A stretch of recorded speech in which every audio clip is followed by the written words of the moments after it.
আপনাদের হয়তো ববি ভাইয়ের কথা মনে আছে, যিনি পশ্চিম আফ্রিকার দেশ নাইজেরিয়ার নাগরিক। ববি ভাই থাকেন আমার পাশে, অর্থাৎ দুবাই শারজাহ বর্ডারের কাছে আল নাহদা 2 এই অঞ্চলে, আর আমি থাকি আল নাহদা অর্থাৎ দুবাই শারজাহ বর্ডারের পাশে আল নাহদা 1। আর আমাদের দুজনের বাসার দূরত্ব বর্ডারের এপার ওপার। ববি ভাইয়ের বয়স এই 60 বা আশেপাশে। বেশ ফ্রেন্ডলি আর হাসি খুশি মানুষ তিনি 25 বছরের মতো বা তারও বেশি সংযুক্ত আরব আমিরাতে আছেন। তিনি এখানে একটি ব্যবসা করেন। ববি ভাইয়ের একটা ঘটনা আছে এই প্ল্যাটফর্মে, যেটির শিরোনাম ছিল আফ্রিকার কালো জাদু। ঘটনাটি যারা শুনেছেন তারা অবশ্যই ববি ভাইকে এতক্ষণে চিনে ফেলেছেন। ববি ভাই সম্পর্কে আরো বিস্তারিত আমি জানিয়েছিলাম। যাই হোক, আজকে আমি যে ঘটনাটি শেয়ার করতে যাচ্ছি এটি আমি সংগ্রহ করেছি ববি ভাইয়ের কাছ থেকে। ঘটনাটি পশ্চিম নাইজেরিয়ার কোনো একটি জায়গার। সঙ্গত কারণে জায়গাটির নাম আমি বলতে চাই না।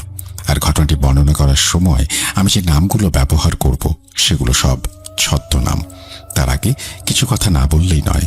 আমি ববি ভাইয়ের বাসায় গিয়েছিলাম। ভাইয়ার বাসার প্রধান যে দরজা, সেখানে আমি একটি জিনিস দেখতে পাই। সেটি হচ্ছে একটি লেখা, যার অর্থ আমি সব সময় পবিত্র আত্মার সাথে থাকি। এখানে আছে সুখ এবং শান্তি। আমি ভাইয়াকে জিজ্ঞেস করেছিলাম ওই লেখাটি সম্পর্কে, এটা আসলে কি। ববি ভাই আমাকে বলেছিলেন, তোমার সাথে দুটো আত্মা বা ছায়া থাকে, যার একটি ডেভিল স্পিরিট অর্থাৎ শয়তানি ছায়া বা আত্মা, আর একটি পবিত্র আত্মা বা ছায়া। এখন তোমার সিদ্ধান্ত, তুমি কোন আত্মার সঙ্গে থাকতে চাও। তুমি ভালো কাজ করলে তোমার সাথে পবিত্র আত্মা থাকবে, আর তুমি মন্দ কাজ করলে তোমার সাথে শয়তানের আত্মা থাকবে। তুমি যখন ঘুমাও তখন তোমার আত্মা তোমার শরীর থেকে বের হয়ে যায়, তারপর সেটা পবিত্র আত্মার সাথে থাকে অথবা শয়তানের আত্মার সাথে থাকে। হ্যাঁ, এটা আমি জানি। একজন মুমিন বা প্রকৃত ধার্মিক ব্যক্তির সাথে সবসময় ফেরেশতা থাকে, বা আপনার কথা অনুযায়ী পবিত্র আত্মা থাকে। আর একজন বদ এবং পাপী ব্যক্তির সঙ্গে শয়তান থাকে। ফেরেশতারা আমাদের রক্ষা করে এবং সুরক্ষিত রাখে, আর শয়তান আমাদের বিপথে চলতে সাহায্য করে। তুমি ঠিক বলেছ। আচ্ছা ভাইয়া, আমি তো শুনেছি আমরা ঘুমানোর পরে আমাদের শরীর থেকে যে আত্মা বের হয়ে যায়, এটা নাকি জাদু বলে বন্দি করা যায়। এটা কিভাবে হয় আপনি জানেন? ববি ভাই হেসে বললেন, হ্যাঁ, তুমি ঠিকই শুনেছ, আর এটা আমি জানি। আমি নড়ে চড়ে বসলাম। তারপর বললাম, এটা কিভাবে করে? ববি ভাই বললেন, একটা প্রক্রিয়ার মাধ্যমে ওই আত্মা বন্দি করা যায়, যেটা ঘুমের পরে মানুষের শরীর থেকে বের হয়ে যায়। তবে সেটা যখন পবিত্র আত্মার সঙ্গে থাকে, বন্দি করা যায় না। তারপর আমি আর ববি ভাই অনেক কথা বললাম। এক পর্যায়ে ববি ভাই এই আত্মা বন্দি নিয়ে একটা ঘটনা আমাকে বলেন। কি সেই প্রক্রিয়া, এখন সেটা বর্ণনা করব এবং সেই সাথে আরো অজানা তথ্য দেওয়ার চেষ্টা করব ইনশাল্লাহ। তো চলুন শুরু করা যাক। বলছেন ববি ভাই, সাল 1984, এপ্রিল মাস। নাইজেরিয়ার জাতীয় সংসদ নির্বাচনের আর মাত্র 2 মাস বাকি। বিভিন্ন পার্টি নির্বাচনে অংশগ্রহণ করে যে যার মতো নির্বাচনের প্রচার প্রচারণা চালিয়ে যাচ্ছেন। তৎকালীন সময়ে ওই অঞ্চলে প্রার্থীদের ভেতরে যিনি জনপ্রিয়তার দিক দিয়ে সবচেয়ে এগিয়ে আছেন, তিনি হচ্ছেন আফ্রিকান ডেমোক্র্যাট পার্টির সদস্য মিস্টার অলিভার।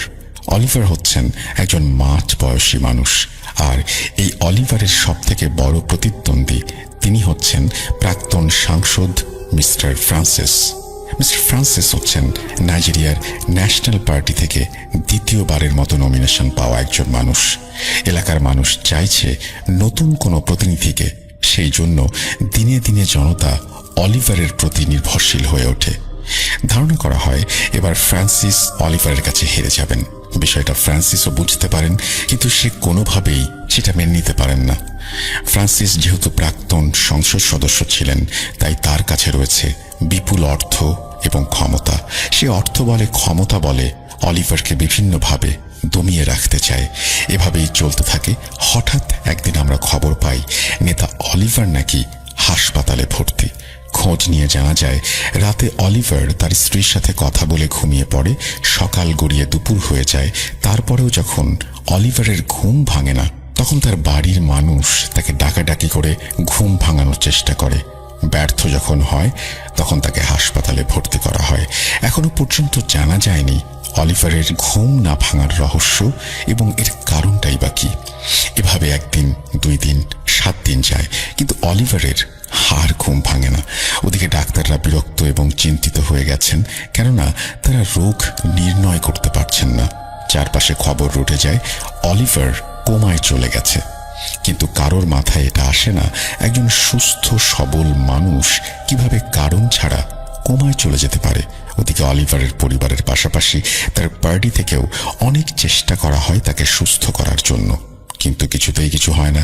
এক পর্যায়ে সবাই বুঝতে পারে অলিভারের ওপর ভয়ঙ্কর কোনো জাদু করা হয়েছে, যার প্রভাবে অলিভার সুস্থ থাকার পরেও ঘুম ভাঙছে না।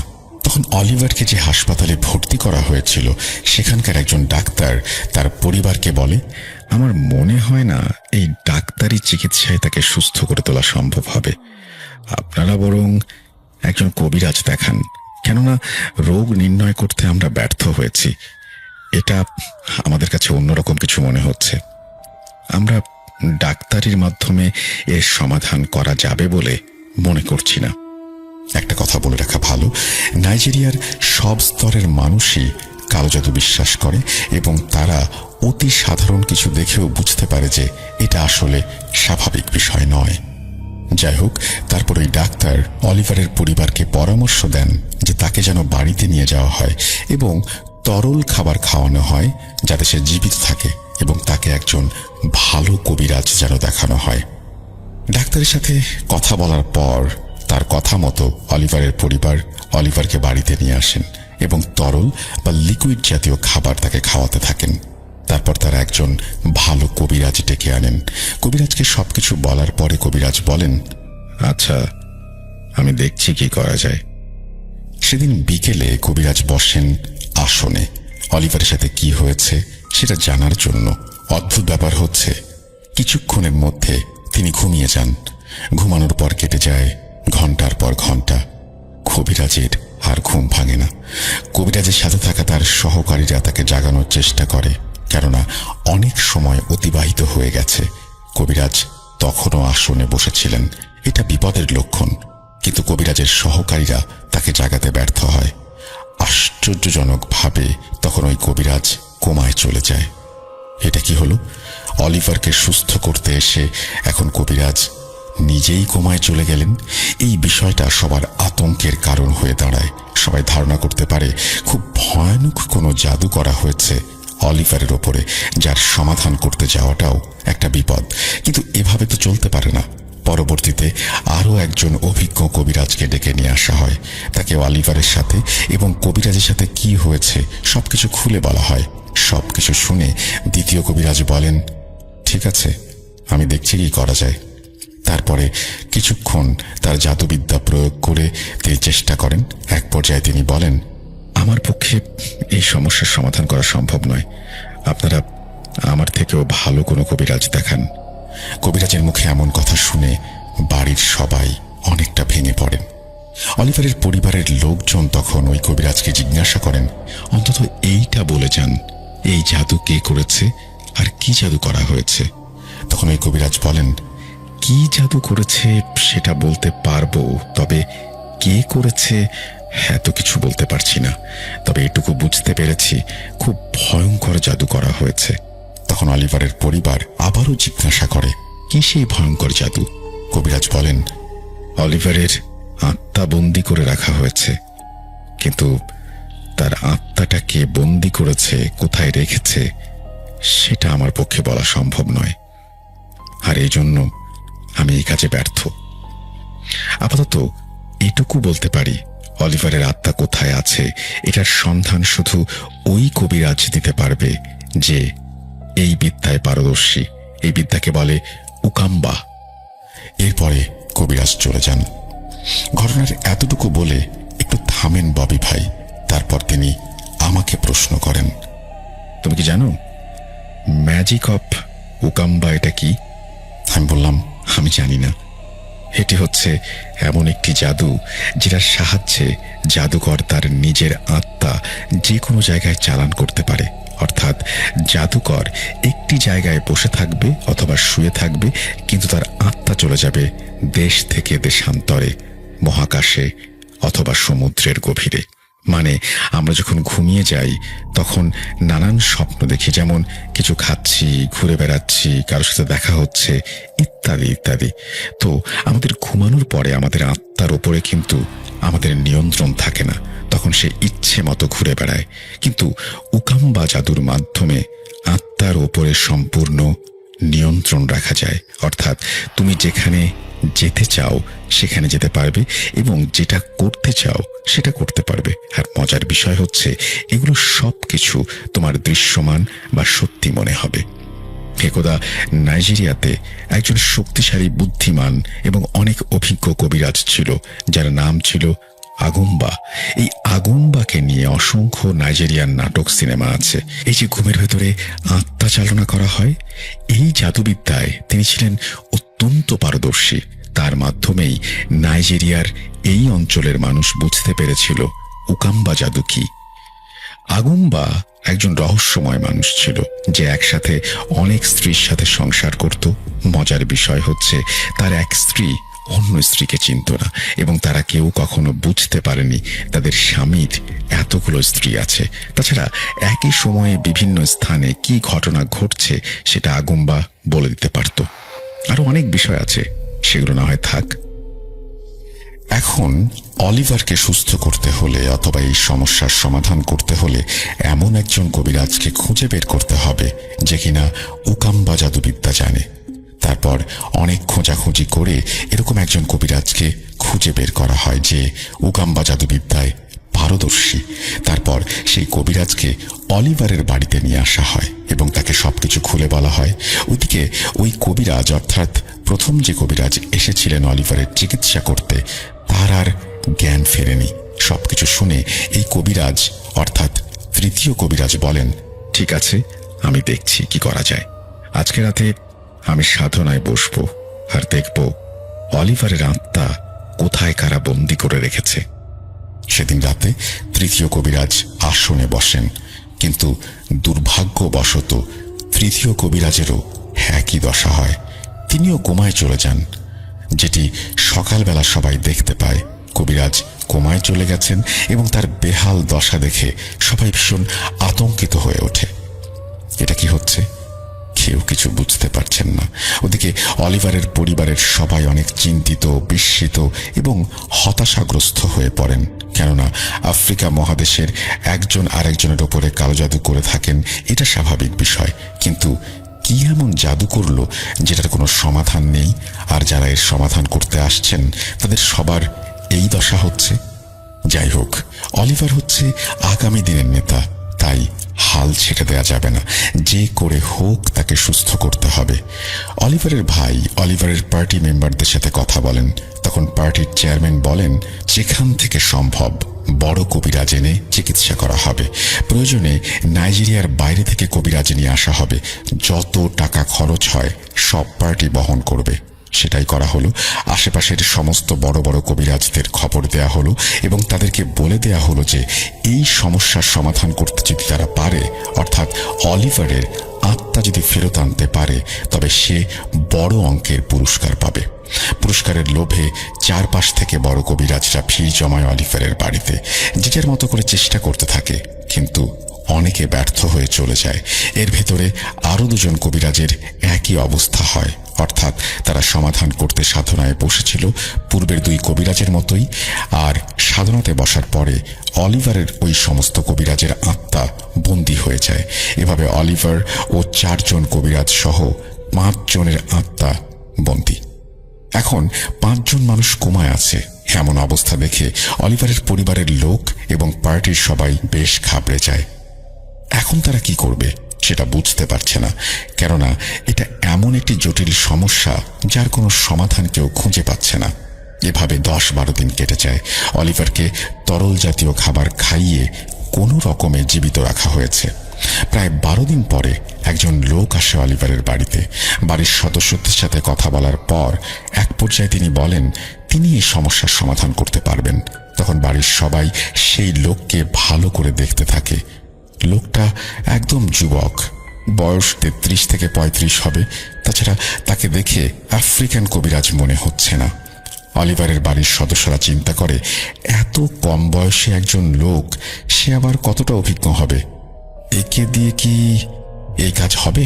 তাছাড়া আরেকটা বিষয় তারা লক্ষ্য করে, সেটা হচ্ছে আফ্রিকান কবিরাজদের দেখলেই বোঝা যায়, যেমন তাদের পোশাক, সাজসজ্জা। আমি ঘটনা বোঝার সুবিধার্থে ওই লোকটার একটি নাম ব্যবহার করছি। ধরুন তার নাম মিলার। তো এই মিলারকে দেখে বাড়ির যিনি মুরব্বী অর্থাৎ অলিভারের বাবা, তিনি বলেন, দেখো মিলার, তোমাকে দেখে আফ্রিকান কোনো কবিরাজ মনে হচ্ছে না। তোমার আগে অনেক বয়স্ক এবং অভিজ্ঞ কবিরাজ এই সমস্যার সমাধান করতে যে নিজেদের বিপদ ডেকে নিয়ে এসেছে। এখন তাদেরও জীবন বিপন্ন। তুমি বাপু একটু ভালো করে ভাবনা চিন্তা করে দেখো, কারণ তুমি যে কাজ করতে এসেছো সেটা মোটেও সহজ কোনো কাজ নয়। অলিভারের বাবার কথা শুনে মিলার হেসে বলে, মুরব্বী, আপনি চিন্তা করবেন না, আমি সবকিছু জেনে বুঝে এখানে এসেছি। আর আমি কোনো কবিরাজ না, আমার বাড়ি এখানে হলেও আমি আমেরিকার ক্যালিফোর্নিয়া থেকে এসেছি। তাছাড়া আমার সাথে আরো দুজন লোক এসেছে ক্যালিফোর্নিয়া থেকে নাইজেরিয়ার একটি কাজের জন্য। আমরা এখানে এসে অলিভারের কথা জানতে পারি। আমার সাথে একজন মুরব্বী আছেন, উনি এই সমস্যার সমাধান করতে পারেন। আপনি আমাদের উপরে ভরসা রাখতে পারেন, এই কাজ আমরা করে দিতে পারবো। ঈশ্বর চাইলে অলিভারের আত্মা ফিরে আসবে। তখন অলিভারের বাবা মিলারকে বলেন, তোমার সেই মুরব্বী সহ দুজন লোক, তারা কোথায়? মিলার বলেন, ওনারা কাছাকাছি আছেন, ডাকলে সময় মতো চলে আসবেন। তখন অলিভারের বাবা বলে, ঠিক আছে, তোমরা যদি এই সমস্যার সমাধান করে দিতে পারো তবে তোমাদের অনেক টাকা দেয়া হবে। তখন মিলার হেসে বলে, মুরব্বী, আমরা এই কাজের জন্য কোনো টাকা নেব না, টাকা পয়সা লাগবে না, তবে আমাদের কিছু জিনিস লাগবে, সেগুলো এনে দিন। আমি যাই সে দুজন লোককে আনতে, যার একজন আমার গুরু আর একজন বন্ধু। অলিভারের বাবা মিলারের কাছে জিজ্ঞাসা করেন, তার কি কি লাগবে? তারপর মিলার বলে, তাদের কিছু মোমবাতি আর চন্দ্র ও সূর্যগ্রহণের সময় নদী বা সমুদ্র থেকে ধারণ করা পানি লাগবে। তারপর মিলার চলে যান সেই দুজন লোককে আনতে। বলে রাখা ভালো, আফ্রিকার অনেক কবিরাজ ও অনেকে এই চন্দ্র ও সূর্যগ্রহণের সময় নদী বা সমুদ্র থেকে পানি সংগ্রহ করে রাখেন। এই পানি দিয়ে পরবর্তীতে তারা কবিরাজি করে থাকেন, অনেকে বিক্রিও করেন এই পানি। আপনি হয়তো জানেন, আফ্রিকাতে কালো জাদু করার প্রায় সব উপকরণ ক্রয় বিক্রয় করার বাজার রয়েছে, আর টোগোতে রয়েছে এর সবচেয়ে বড় বাজার। আফ্রিকার প্রায় প্রত্যেকটি দেশে কালো জাদু করার সামগ্রী ক্রয় বিক্রয় করা হয়। যাই হোক, অলিভারের বাবা মিলারের কথা মতো কিছু মোমবাতি এবং চন্দ্র সূর্য গ্রহণের সময় ধারণ করা পানি সংগ্রহ করে নিয়ে আসেন। সেদিন সন্ধ্যায় মিলার দুজন লোককে নিয়ে পুনরায় অলিভারের বাড়িতে আসেন। তারা যাওয়ার পর অলিভারের বাড়ির সবাই বেরিয়ে আসেন এবং তারা দেখেন মিলারের সাথে একজন 70 ঊর্ধ্ব বয়স্ক ভদ্রলোক আর একজন মিলারের বয়সী হবে। বৃদ্ধ লোকটি এবং মিলারের বয়সী লোকটিকে দেখে মনে হচ্ছে না তারা আফ্রিকান। তাছাড়া ওই বয়স্ক লোকের পোশাক দেখে বোঝা যাচ্ছে তিনি একজন পাদ্রী বা ধর্মযাজক। অলিভাররা যেহেতু খ্রিস্টান ছিল, তো পাদ্রীকে দেখে বেশ খুশি হয়ে যায়।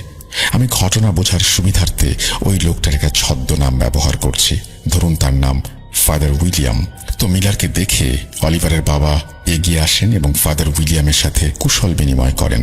এক পর্যায়ে অলিভারের বাবা উইলিয়ামের কাছে জিজ্ঞাসা করেন, আপনারা কোথা থেকে এসেছেন? ফাদার উইলিয়াম বলেন, আমরা যুক্তরাষ্ট্রের ক্যালিফোর্নিয়া থেকে এসেছি, এখানে একটি কাজের জন্য এসেছিলাম।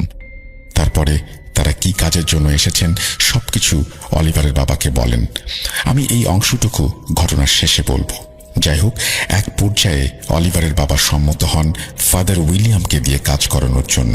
ফাদার উইলিয়াম বলেন, আমাকে এই কাজটি করার জন্য এমন একটি জায়গা দেন যে জায়গাটি সম্পূর্ণ ফাঁকা হবে। ওই রকম একটি ফাঁকা জায়গায় আমি অলিভারের জন্য কাজ করতে পারবো, আর যা কিছু করার আজকে রাতে করব। ফাদারের কথা শুনে অলিভারের বাবা বলেন, ঠিক আছে, আমি এরকম একটা জায়গার ব্যবস্থা করছি। তারপর একটা ফাঁকা জায়গায় অলিভারকে একটা পাটির ওপর শুইয়ে দেয়া হয়। ফাদার উইলিয়াম তার রিচুয়াল শুরু করে দেন, সেই সাথে মিলার ও তার বন্ধু। প্রথমে ফাদার কিছু মন্ত্র পড়েন, তারপর ওই চন্দ্র সূর্য গ্রহণের সময়ের ধারণ করা পানি অলিভারের শরীরে ছিটিয়ে দেন। পানি ছিটিয়ে দেওয়ার পরে মোমবাতিগুলো গোল করে অলিভারের শরীরের চারপাশে স্থাপন করেন, তারপর সেগুলোতে আগুন জ্বালিয়ে দেন। এরপর ফাদার উইলিয়াম তার ব্যাগ থেকে একটি ক্রস বের করেন। যখনই সেটি শরীরের উপরে অর্থাৎ অলিভারের শরীরের উপরে রাখছেন, তখনই অলিভারের শরীরটা কেঁপে ওঠে। ওটা কোনো সাধারণ ক্রস ছিল না, ওই ক্রসের সঙ্গে যিশুর ত্রিমাত্রিক দেহ বসানো ছিল। এরপর ফাদার উইলিয়াম একটি কিতাব বের করেন তার ব্যাগ থেকে, তারপর তিনি সেটা পড়তে শুরু করেন। কিছুক্ষণ পড়ার পরে তিনি সেই বইটা আবার তার ব্যাগের ভেতরে রেখে দেন। এরপর তিনি তার ব্যাগ থেকে একটি বিশেষ মালা বের করেন, যেটি একটি তসবির মতো। তারপর ফাদার উইলিয়াম সেটা পড়তে থাকেন আর পাশে দাঁড়িয়ে থাকেন দুইজন সহযোগী। এভাবে অনেকক্ষণ পড়ার পরে হঠাৎ করে অলিভারের চারপাশে জ্বলতে থাকা মোমবাতিগুলো নিভে যায় আর অলিভারের বুকের ওপরে রাখা ক্রসটি জ্বলজ্বল করে ওঠে। তখন মিলার অলিভারের পরিবারের লোকজনদের উদ্দেশ্য করে বলে, আপনারা এখন এখান থেকে সরে যান। মিলারের কথা মতো অলিভারের পরিবারের সবাই সেখান থেকে একটু দূরে সরে দাঁড়ায়। অলিভারের পরিবারের সবাই দূরে দাঁড়িয়ে দেখছেন ফাদার উইলিয়াম কি করেন। তারা দেখেন হঠাৎ করে একটা সাদা জমাট বাঁধা ধোঁয়া এসে অলিভারের শরীরে প্রবেশ করলো। সেই ধোঁয়া প্রবেশ করার সাথে সাথে অলিভারের জ্ঞান ফিরে আসে। তখন ফাদার উইলিয়াম অলিভারের পরিবারের সবাইকে ডাকেন এবং বলেন, অলিভারের জ্ঞান ফিরেছে। অলিভারের জ্ঞান ফিরেছে দেখে অলিভারের পরিবারের সে কি আনন্দ উদযাপন শেষ হলে ফাদার উইলিয়াম বলেন, আপনারা খোঁজ নিয়ে দেখতে পারেন বাকি 4 জন কবিরাজেরও আত্মা ফিরেছে কিনা তাদের শরীরে। যাই হোক, সবাই ফাদারের অনেক প্রশংসা করতে থাকেন। তারপর সবাই ফাদারকে জিজ্ঞাসা করেন, আপনি কিভাবে অলিভারের আত্মা ফেরালেন? তখন ফাদার বলতে শুরু করেন আসল ঘটনা। আমরা 3 জন আমেরিকা থেকে এখানে আসার পরে শুনতে পারি অলিভারের সাথে এরকম একটা ঘটনা ঘটেছে। খবরটা শোনার পর আমি তখন থেকে কিছুটা সন্দেহ করেছিলাম অলিভারের সাথে কিছু একটা হয়েছে। বিষয়টা আমি নিশ্চিত হই যখন শুনি অলিভারের ট্রিটমেন্ট করার জন্য যে কবিরাজরা আসছেন তাদের সবার আত্মা বন্দী হয়ে যাচ্ছে। এই বিষয়টা শুনে আমি পুরোপুরি নিশ্চিত হলাম অলিভারের আত্মা কোনো এক ভয়ঙ্কর জাদুকর বন্দী করেছে। মিলার আপনাদের এখানে এসে আপনাদের আগের রাতে সবকিছু জানিয়েছে। আমি আগের রাতেই আসনে বসি। তারপর আমি আমার অনুগত যত শক্তিশালী সংবাদ সংগ্রহকারী জিন ছিল সবাইকে এক এক করে ডাকতে থাকি এবং সবার কাছে এই বিষয়টা জিজ্ঞাসা করলে কেউ সঠিক উত্তর দিতে পারে না বা তথ্য এনে দিতে পারে না।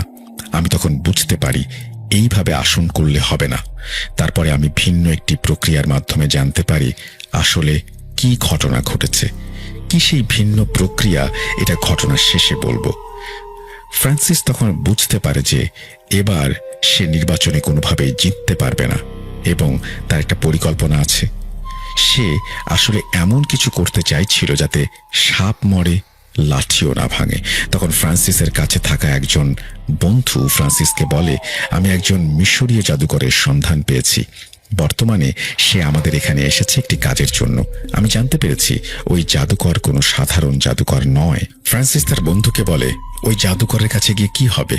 তাকে দিয়ে অলিভারের উপরে কালো জাদু করাবো। তারপর অলিভার আবার কোনো প্রক্রিয়ায় আফ্রিকান কোনো কবিরাজকে দিয়ে তার জাদু কাটিয়ে নেবে। এতে আমাদের বদনাম ছাড়ার কিছুই হবে না। না না, আমাকে অন্য কিছু করতে হবে। তখন ফ্রান্সিসের বন্ধু ফ্রান্সিসকে বলে, আরে ভাই, তুমি আগে তার কাছে গিয়ে দেখো সে কি বলে। তখন ফ্রান্সিস বলে, চলো তাহলে। তারপর তারা যায় ওই মিশরীয় জাদুকরের কাছে এবং জাদুকরের সাথে কথা বলে। ফ্রান্সিস জাদুকরকে বলে, এমন কিছু করতে হবে যাতে কেউ সন্দেহ না করে এই জাদু আমরা করেছি এবং যে জাদু করা হবে সেটা যেন কাটানো না যায়। তারপর মিশরের ওই জাদুকর কিছুক্ষণ চিন্তা করে বলে, ঠিক আছে, আমি অলিভারের আত্মা বন্দি করে রাখবো, যার ফলে সে কোমায় থাকবে আর তার শ্বাস প্রশ্বাস চললেও জ্ঞান ফিরবে না। সবাই মনে করবে অলিভার অসুস্থ হয়ে কোমায় চলে গেছে। আর আমার এই জাদু কাটানোর মতো ক্ষমতা এই পৃথিবীতে খুব কম মানুষেরই আছে। এটা প্রায় অসম্ভব। এতে করে সাপও মরবে, লাঠিও ভাঙবে না। তখন ফ্রান্সিস মিশরীয় ওই জাদুকরের প্রস্তাবে রাজি হয়ে যায়। তারপর মোটা টাকার বিনিময়ে মিশরীয় ওই জাদুকর অলিভারের আত্মা বন্দি করে ফেলে। অলিভারের আত্মা বন্দি করে রাখা হয়েছিল সমুদ্রের তলদেশে, আর আত্মা বন্দি করেছিল সমুদ্রের বাদশাহ, দ্য কিং অফ ওশান খ্যাত হুরা।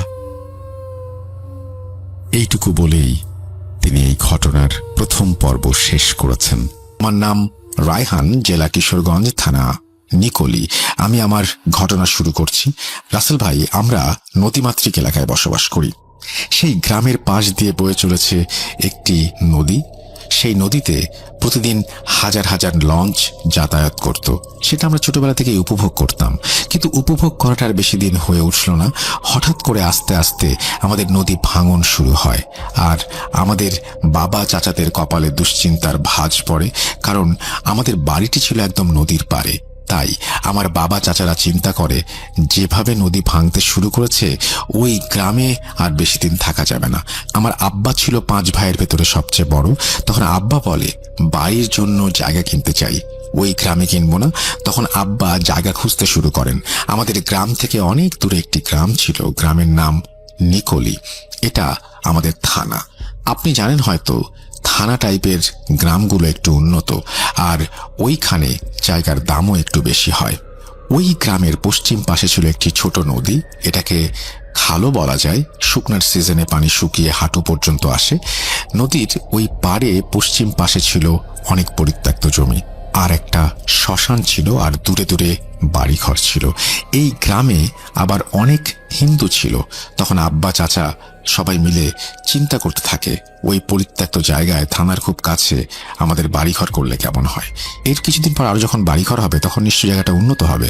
তখন আব্বা খোঁজ নিয়ে দেখে একজন লোক একটা জমি বিক্রি করবে। তখন আব্বা চাচা ওনারা সবাই যান এবং ওই জমির মালিক জমি দেখাতে নিয়ে যায়। তখন ওইখানে যাওয়ার একটাই রাস্তা ছিল, শ্মশানের পাশ দিয়ে। যেতে যেতে মালিক শ্মশানের একটু দূরে গিয়ে বলে, আমি এই জমিটা বিক্রি করব।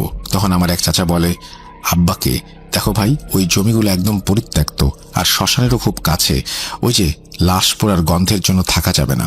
তখন আব্বা বলে, এগুলো এখন মেডিসিন দিয়ে পোড়ায়, গন্ধ হয় না। তখন চাচারা কিছু বলে না, কারণ আব্বা সবার বড় ভাই। তখন জমিটার দাম দর জিজ্ঞেস করা হয়, আর নদী ভাঙতে ভাঙতে আমাদের বাড়ির খুব কাছেও চলে এসছে ততদিনে। আমরা সবাই ওই গ্রামে যাবার জন্য রেডি হই। তখন ছিল ভাই 2017 সাল, আমার বয়স তখন 18।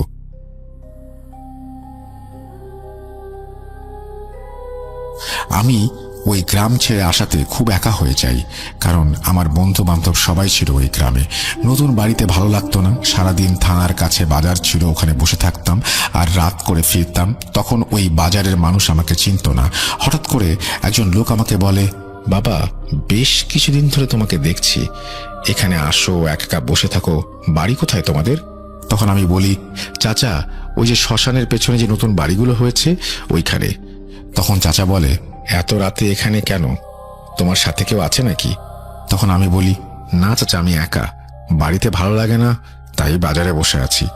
তখন চাচা বলে, দেখো বাবা, এত রাত করে বাসায় যেও না, সন্ধ্যার আগে বাসায় ফিরে যাবা। আমি আচ্ছা বলে চলে আসি। এইভাবে কিছু বছর চলে যায়। হিন্দুদের লাশ পোড়ানো আসে, দেখি। এখন এগুলোতে অভ্যস্ত হয়ে গেছি, আর মনের ভেতরে ভৌতিক কোনো ব্যাপার ছিল না। তারপর হঠাৎ একদিন আমার রুমের জানালার মাঝে কে যেন ঠক ঠক করে টোকা দেয়। গ্রামের ঘরগুলো জানেনই তো, টিনের হয়, জানালাগুলোও টিনের হয়। ঠক ঠক যখন করছে, আমি ভাবছি আমার চাচাতো ভাই এগুলো করছে। খুব দুষ্টু ছিল ওরা, আর রাতও বেশি না, রাত প্রায় 9টার মতো হবে। যখন ঠক ঠক করছে আমি কিছু বলি না, কিন্তু হয়তো দুষ্টুমি করছে, এবং আর বললে হয়তো দুষ্টুমি আরো বেশি করবে। তার পরের দিন আবার একই রকম। তখন আমি চিন্তা করি, আমি কথা বলবো না, আস্তে আস্তে শোয়া থেকে উঠে ওদের ধরবো। যেই কথা সেই কাজ। আমি আস্তে ধীরে উঠে জানালার কাছে যেতেই টক টক সাউন্ডটা অফ হয়ে যায়। আমি চিন্তা করলাম, ওরা কি কোনোভাবে আমাকে দেখে ফেলেছে? আমি যে ওদের ধরবো, ওরা জানবে কিভাবে? আমাকে তো দেখার কোনো উপায় নেই, কারণ জানালার মাঝখানে কোনো ছিদ্র ছিল না। টক টক আওয়াজ বন্ধ হয়ে যায়। তখন আমি জানালা খুলি নাই, আবার গিয়ে শুয়ে পড়ি। তারপর আবার বেশ কিছুদিন পর সেই শব্দ।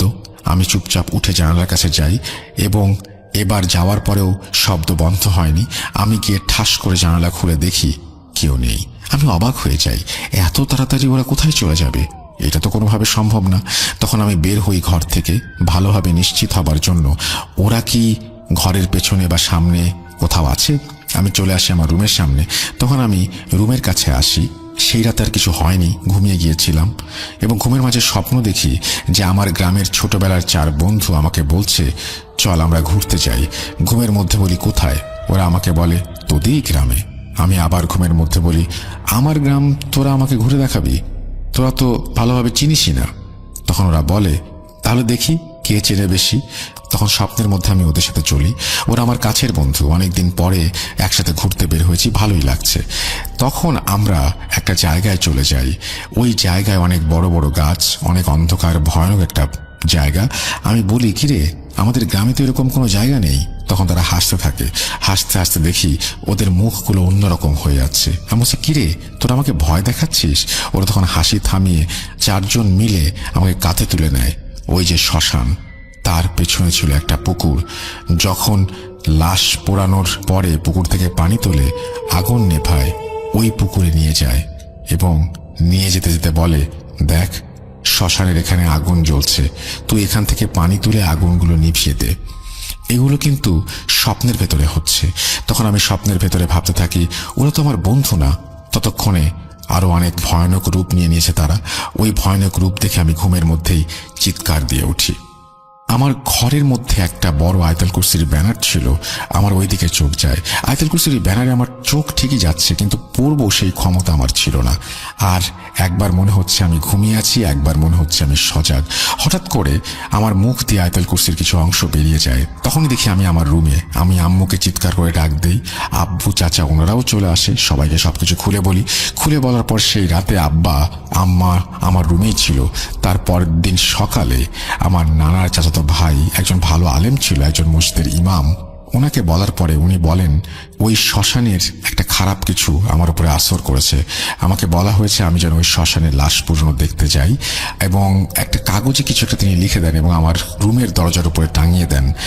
এবং তিনি বলেন, স্বপ্নে আর কেউ আমার কাছে আসতে পারবে না, আমার ঘরের আশেপাশে থাকতে পারবে না। সালটা সম্ভবত 2010 কি 11। তখনও আমাদের গ্রামে কারেন্ট আসেনি। যাদের পয়সা কড়ি আছে তারা সোলার বসিয়েছে বাসায়, আর যাদের নেই তাদের বাসায় তখনও হ্যারিকেন, কুপি, ল্যাম্পের আলো, আধার ঘোচাতে শেষ সম্বল। একদিন সন্ধ্যাবেলা বান্ধবীর সাথে কথা বলবো বলে ফোনে টাওয়ার না পাওয়ায় পায়ে পায়ে আমাদের বাসার দক্ষিণে ঝোপঝাড় বাগানের দিকে চলে যাই। সেখানে একটু টাওয়ার ধরে। কথা বলতে বলতে হঠাৎই নজর যায় বাগানের ভেতর একটি প্রকাণ্ড হিজল গাছের ডালে। দেখি একটি কালো অবয়ব বসে আছে। সন্ধ্যার অন্ধকারটা ততক্ষণে গাঢ় হতে শুরু করেছে, তাই মুখ চোখ কিছুই বোঝা যাচ্ছিল না। প্রথমে ভেবেছিলাম পাড়ার কোনো বখাটে ছেলে গাছে উঠে বসে আছে, কিন্তু না। মুহূর্তের মধ্যে ভুলটা ভেঙে যায়। দেখি আচমকাই কালো অবয়বটা অদ্ভুতভাবে মুখ থেকে আগুনের গোলা বের করতে শুরু করলো, এবং সেই সঙ্গে কি ভয়ঙ্কর হাসি। আতঙ্কে হাত পা শিথিল হয়ে আসে। তবুও কোনো রকমে আল্লাহর নাম নিয়ে পড়ি কি মরি করে দৌড়ে বাসায় চলে আসি। পাছে বাড়ির লোকে শুনলে বকাঝকা করে, তাই বাড়িতে কাউকে আর জানাইনি বিষয়টা। এর ঠিক 2 দিন পরের ঘটনা। আমাদের গ্রামের হিন্দুদের মেলা বসেছিল। আপনাকে এর আগের ঘটনায় যে হিন্দুদের কালীবাড়ি মন্দির ও তুলাগাছটির কথা বলেছিলাম, সেই মন্দিরের পূজা উপলক্ষে হিন্দুদের বাৎসরিক মেলা পার্বণ অনুষ্ঠান, যাত্রা পালা, বাউল গান, নানা রকম সাংস্কৃতিক অনুষ্ঠানের আয়োজন করে তারা। মেলা বসে মন্দিরের পার্শ্ববর্তী ধান চাষের বিলে। সেদিন মেলায় যাত্রাপালা গান ছিল। আমি ও আমার বান্ধবী নাসিহা মিলে ঠিক করি যাত্রা দেখতে যাব। সেই মতো সন্ধ্যায় পড়াশোনার পাঠ চুকিয়ে খেয়ে দিয়ে দুজনে বেরিয়ে পড়ি মেলার উদ্দেশ্যে। পথে যেতে যেতে কারি সাহেবের বাসার আঁক পেরোনোর পর অন্ধকারটা হুট করে বেড়ে যায়। রাস্তা ঠিক করে দেখাই যাচ্ছিল না।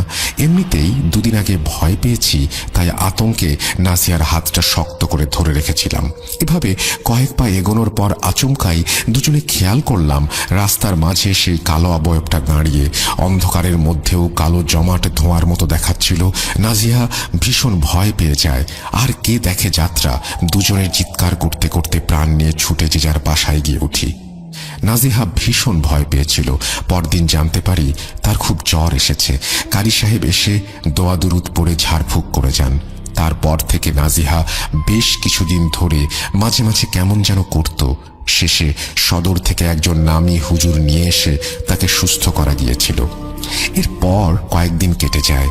তারপর থেকে ভয় করলেও এই সমস্ত জিন ভূতের ঘটনা শুনতে দাদির কাছে আবদার করতাম। সেই মতো একদিন দুপুরে খাওয়া দাওয়া শেষ করে দাদিকে ধরি জিন ভূতের ঘটনা শোনানোর জন্য। দাদি প্রথমে কাজ আছে বলে এড়িয়ে যেতে চাইলে আমি নাছোড় বান্দা দেখে শেষে ছোট ছোট করে কিছু ঘটনা বলতে শুরু করেন।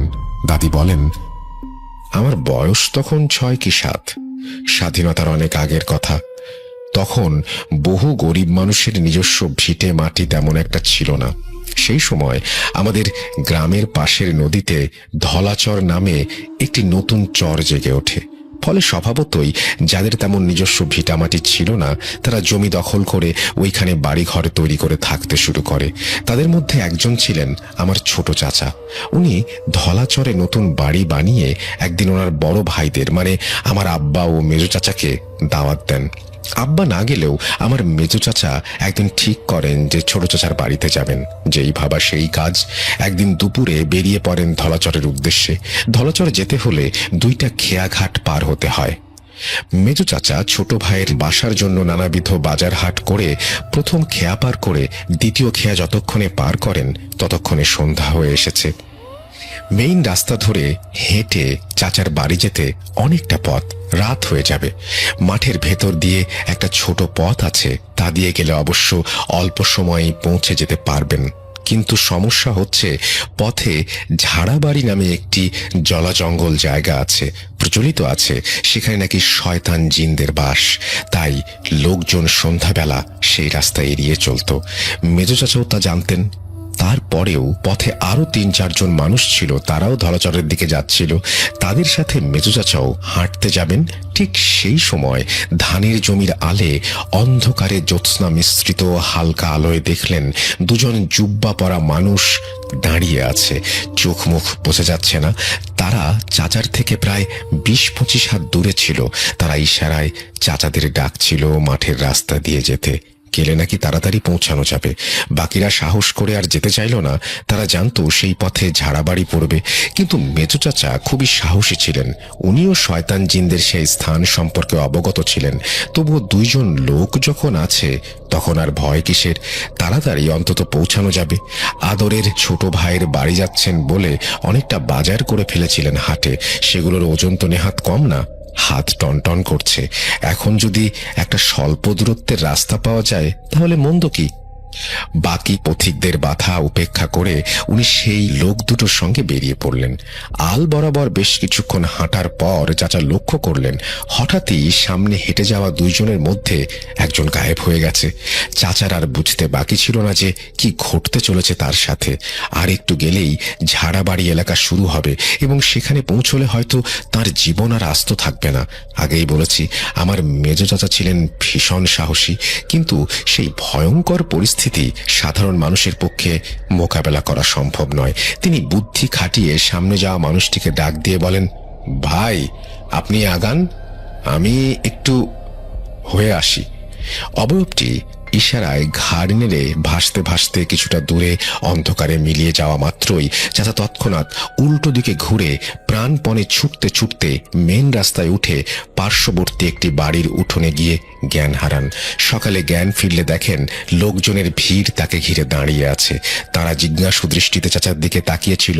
চাচা বিষয়টা উপলব্ধি করে তাদের সবকিছু খুলে বলতে তাদের মধ্যে কয়েকজন বলে উঠল, সে কি, আপনি একা ঝাড়াবাড়ির পথে কি করছিলেন?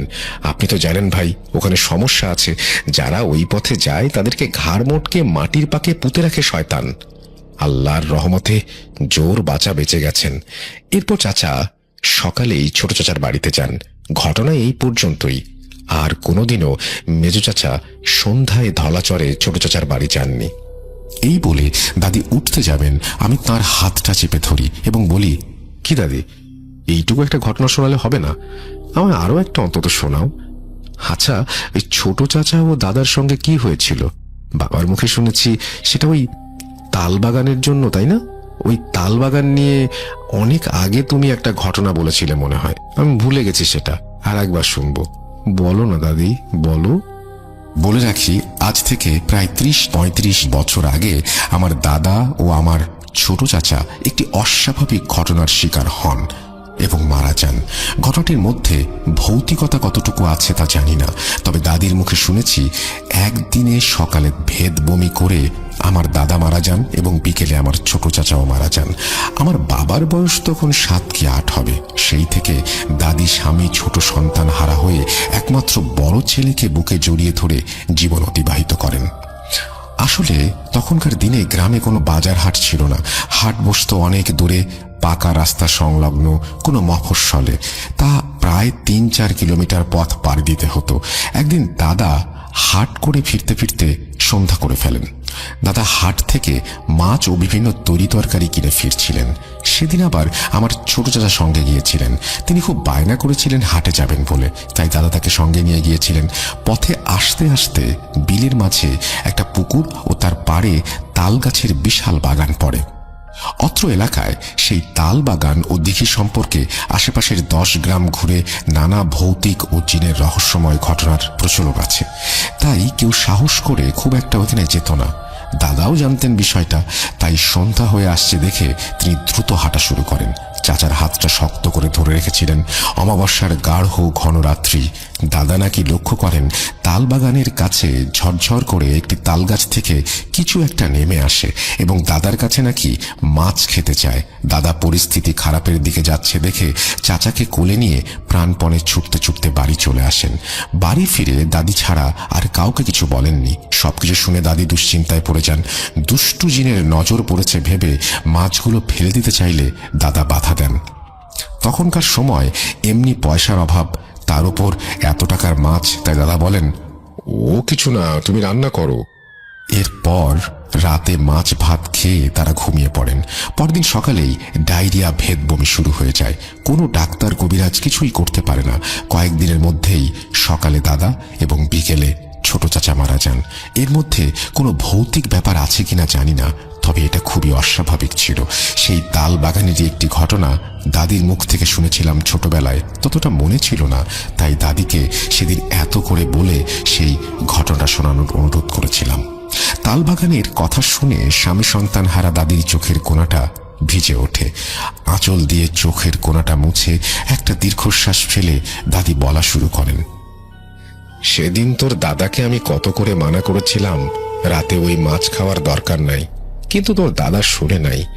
নিজেও খেলো, বাচ্চাটাকেও দিল। আর দেখ পরিস্থিতির কি পরিহাস। পরদিন থেকে ওরা ডায়রিয়া ভেদ বমি করে মারা গেল। বাকিরা যাই বলুক না কেন, আমি নিশ্চিত জানি ওরা শুধু ডায়রিয়া ভেদ বমিতে মারা যায়নি, শয়তান জিনের নজর পড়েছিল ওদের ওপর, তাই মারা গেছে। ওই তালবাগানের রহস্যময় ঘটনা এলাকায় ছড়িয়ে ছিটিয়ে আছে। সেরকমই একটা ঘটনা আমিও ছোটবেলায় শুনেছি। তখন আমরা ভীষণ গরিব ছিলাম। চাষবাস করে কোনো রকমে আব্বা আমাদের পেট চালাতেন। তাই দুটো বেশি পয়সার জন্য মাঝে মাঝে আব্বা মাছ ধরে হাটে বিক্রি করতেন, বাড়ির জন্য নিয়েও আসতেন। সেরকম একদিন রাতে আব্বা বিলে মাছ ধরতে যান। প্রচুর মাছ উঠেছিল সেই রাতে। মাছ ধরতে ধরতে কখন যে তালবাগানের কাছে চলে গেছেন খেয়াল নেই। তালবাগানের কাছে আসতেই হঠাৎই ঝরঝর করে তাল গাছ নড়ে উঠল। আব্বা জানতেন ওখানে জিনদের বাস, কিন্তু ততক্ষণে দেরি হয়ে গেছে। তিনি একেবারে তালবাগানের গা ঘেঁষা বিলে জাল ফেলে দিয়েছেন। একদিকে মাছের লোভ যায় না, অন্যদিকে তালবাগানে তখন আচমকাই তুমুল ঝড় উঠেছে। তবুও কয়েক মিনিট সাহস করে দাঁড়ানোর পর জাল তুলে আব্বা কোনো রকমে দোয়া দুরুদ পড়ে নিজের শরীর বন্ধ করে মাছের পুঁটলি ও জাল নিয়ে সোজা বাড়ির দিকে রওনা দেন। এদিকে অন্ধকারে ঢাকা তালবাগানের ভেতর থেকে একটা ফ্যানফ্যানে কণ্ঠস্বর ক্রমাগত ভেসে আসছিল, কিরে দাঁড়া দাঁড়া বলছি, আমার এলাকায় এসে মাছ ধরবি আর আমাকে না দিয়ে চলে যাবি? আব্বা সেদিকে না তাকিয়ে আপন মনে আয়তাল কুরসি পড়তে পড়তে বাড়ির দিকে রওনা দেন। বাড়ি পৌঁছে আম্মুকে কিছু বলেননি, মাছগুলো আম্মুর হাতে দেন। রাতের খাবারের জন্য মাছগুলো কাটাকাটি করে আম্মা সবে ভাজতে বসবেন, এমন সময়ই রান্নাঘরে বেড়ার ওপারে অন্ধকার থেকে আবার সেই কণ্ঠস্বর, মাছ চায় সে। এদিকে এটা শুনে আম্মা তো চিৎকার দিয়ে পড়ি কি মরি করে দৌড়ে ঘরের ভেতরে ঢুকে হাঁপাতে হাঁপাতে আব্বাকে সবকিছু খুলে বলেন। বিষয়টা শুনে আব্বা রান্নাঘরে যান এবং বেড়ার ওপারে থাকা প্রাণীটিকে বলেন, ঠিক আছে, তুই একটু দাঁড়া, এখনো তো মাছ ভাজা হয়নি, আগে ভাজা হয়ে যাক তারপরে দেব। এরপর আব্বা নিজেই মাছ ভাজতে বসেন। তখনকার দিনে কাঁসা পেতলের বাসন কোসন হতো। আব্বা উনুনের পাশে গিয়ে একটি পিতলের খুন্তি উনুনের কাঠের আগুনে গরম করে টকটকে লাল করেন। এরপর বেড়ার দিকে বাড়িয়ে দিয়ে বলেন, এই নে মাছ নে। আব্বার কথা অনুযায়ী সেই সময় নাকি ওই পাশ থেকে কেউ একজন হাত দিয়ে মাছ নিতে চায়। খানিক বাদে মরমর করে বেড়া চির গলা মাত্রই আব্বা গরম খুন্তি সেই কুচকুচে হাতের তালুর উপরে দিয়ে দেয়। সঙ্গে সঙ্গে বিকট চিৎকার ভেসে আসে বেড়ার ওপার থেকে, যেন কেউ কাকের মতো তারস্বরে কাঁ কা শব্দে চিৎকার করছে এবং কিছু একটা বলছে। এইভাবে বেশ কিছুক্ষণ ঝটপট শব্দ আসার পর সবকিছু ঠান্ডা হয়ে যায়, আর কিছু শোনা যায় না। আব্বা আম্মাকে বলেন সেই মাছ আর রেঁধে লাভ নেই, সব ফেলে দিতে বলেন। সেই মতো আম্মা সবকিছু ফেলে দেন। রাতে বেড়ার বাইরে গিয়ে দেখার মতো আর কারোর সাহস হয়নি। পরদিন সকালে রান্নাঘরের পেছনে গিয়ে সবাই অবাক হয়ে দেখেন ঝলসে পড়ে থাকা একটা কাক। এর বেশ কিছুদিন পর আব্বা অদ্ভুত রকমের স্বপ্ন দেখতে শুরু করেন। আব্বা স্বপ্নে দেখেন তাল দিঘিতে স্বর্ণ নৌকা ভাসছে, আর তার মধ্যে বিভিন্ন রকমের স্বর্ণের বস্তু সহ ৩-৪ জন মানুষের ন্যায় অবয়ব বসে আছে, যাদের কাপড় সহ গায়ের রং পুরো স্বর্ণের মতো। অথচ আশ্চর্যের বিষয়, মাথা নেই। মাথাবিহীন দেহে তারা দিঘিতে ওই নৌকাটি বাইছে আর আব্বাকে ডাকছে। এখানে ছোট করে বলে রাখি, গলা কাটা অমাবস্যা নামে একটি প্রচলিত কুসংস্কার বা প্রবাদ আছে আমাদের এলাকায়। এটি আজও প্রচলিত। সেই অমাবস্যায় নাকি গভীর রাতে তাল দিঘিতে স্বর্ণ নৌকা ভেসে ওঠে এবং যে মানুষগুলো স্বর্ণ নৌকা চালায় তাদের মাথাবিহীন দেহগুলোও নাকি স্বর্ণের।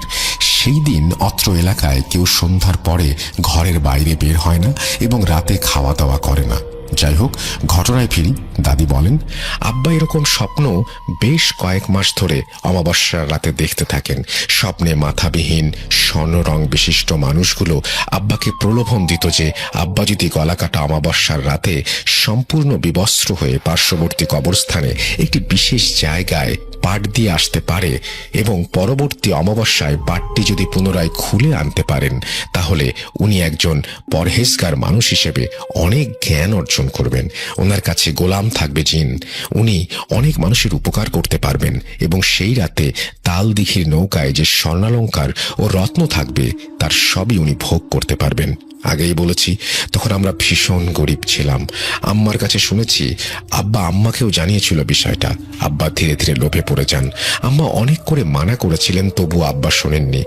নির্দিষ্ট সময় মতো একদিন গলা কাটা অমাবস্যায় উনি সম্পূর্ণ বিবস্ত্র হয়ে পার্শ্ববর্তী একটা জায়গায় গিয়ে নির্দিষ্ট স্থানে পাট বেঁধে আসেন এবং ঠিক তার পরের অমাবস্যায় আবারও গভীর রাতে বিবস্ত্র হয়ে সেই পাটটি খুলতে যান। কিন্তু সেখানে পৌঁছে তিনি ভীষণ ভয় পেয়ে যান। তার ভাষ্যমতে উনি গিয়ে দেখেন পাটের উপরে ভয়ঙ্কর সব সাপ জড়িয়ে আছে। এদিকে অবশ্য তাল দিঘির মাঝখানে আশ্চর্য উজ্জ্বল ধরনের একটি নৌকা এবং 4-5 জন মাথাবিহীন স্বর্ণ রং বিশিষ্ট মানুষ বসে আছে। নৌকায় অসংখ্য অলংকার, স্বর্ণ বিশিষ্ট বস্তু সেই গাঢ় অন্ধকারেও চকচক করছে। আব্বা সাহস করে হয়তো পাট খোলার চেষ্টা করতেন, কিন্তু কেন যেন কোনো এক অজানা কারণে তিনি আর এগোননি। আল্লাহর অশেষ কৃপায় তিনি সেদিন প্রাণে বেঁচে ফিরেছিলেন। পরবর্তীতে নাম না জানা এক দুরারোগ্য অসুস্থতায় মাস 2-এর মধ্যেই আব্বা মারা যান।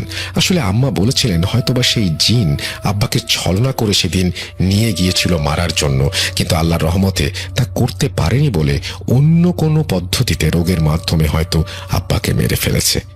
এই বলে দাদি থামেন। আসলে এই ধরনের তাল দিঘির স্বর্ণের ঘটনা বিভিন্ন এলাকায় প্রচলিত, তাই এর সত্যতা আমার জানা নেই। দাদি যেভাবে বলেছিলেন আমি সেভাবেই আপনাকে বললাম। যাই হোক, দাদি ঘটনা শেষ করে উঠতে যাবেন, ঠিক সেই সময় দেখলাম ছোট দাদার বাসায় আলেম সাহেব, পাড়া প্রতিবেশী সহ আরো বেশ কিছু জুব্বা পরা মানুষ প্রবেশ করছেন। বুঝলাম আজ বোধহয় ছোট দাদির ওপর ঝাড়ফুঁকের শেষ দিন। কারণ এর আগের বার যখন আলেম সাহেব এসেছিলেন তখন বলে গিয়েছিলেন যে পরের বার ওনার কিছু সাগরেদ নিয়ে আসবেন, এবং সেই দিনই নাকি আজান দিয়ে কিছু আমল করলেই ছোট দাদি সেরে উঠবেন। তার মানে আজ সেই দিন। কৌতূহলী দৃষ্টিতে আমি সেদিকে তাকিয়েছিলাম। আমি ও দাদি পায়ে পায়ে ছোট দাদার ঘরের দিকে এগিয়ে যাই। ও আরেকটা কথা, ছোট দাদির ঠিক কি হয়েছিল এবং আলেম সাহেব ছোট দাদিকে সম্পূর্ণ সুস্থ করতে পেরেছিলেন কিনা এখন ঘটনার প্রেক্ষিতে সে বিষয়ে আপনাকে জানানো আবশ্যক। চলুন ঘটনার পরবর্তী অংশে যাই। আসলে আমার ছোট দাদির ওপর 7টি জিনের আসর ছিল। কালো জাদু করে 7টি জিন তার শরীরে চালনা করা হয়েছিল। তবে এখানে বিষয়টি একটু অন্যরকম। আর 5টা সাধারণ কালো জাদুর মতো লুকিয়ে চুরিয়ে দাদির শরীরে জিন চালনা করা হয়নি। দাদিকে ভুল বুঝিয়ে তার উপরে সেই জিন চালনা করা হয়েছিল।